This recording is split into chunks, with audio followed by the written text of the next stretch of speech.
on Western Sahara, I think the Frente Polisario sent a communication to DPA and DPKO and MINURSO about they've captured, they say, 19 people coming over the berm from Morocco and put them in. There's photographs. It's in El País, and I'm just wondering, given what happened in Girgarad, what's the UN comment on it? Will you confirm that you've received the communication, and what's the UN intend to do about it? I'll check whether we've received any communication from them.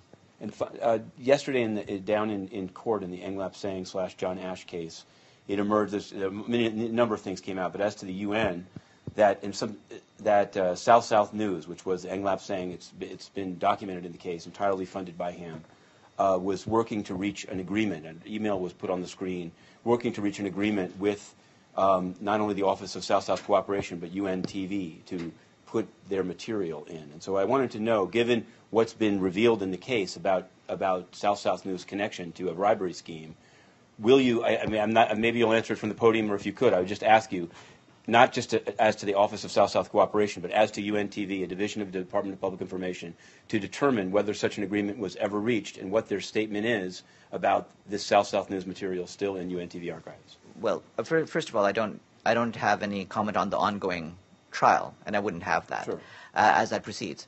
Regarding South-South News, last year it ceased to have its accreditation as a media outlet at the UN, and there's no arrangements with South-South News, which is not accredited. Right. But my question is, if you go today to UN TV, just plug in the name, you'll find this material that went in. The question is, given that the way in which this bribery scheme penetrated the UN, what steps have been taken? And it's sort of surprising. Like, was an agreement ever reached? Just a simple yes or no question. Was an agreement ever reached during the time frame? Has nothing to do with the guilt or innocence of Mr. Englap Sang between South-South News and the Department of Public Information.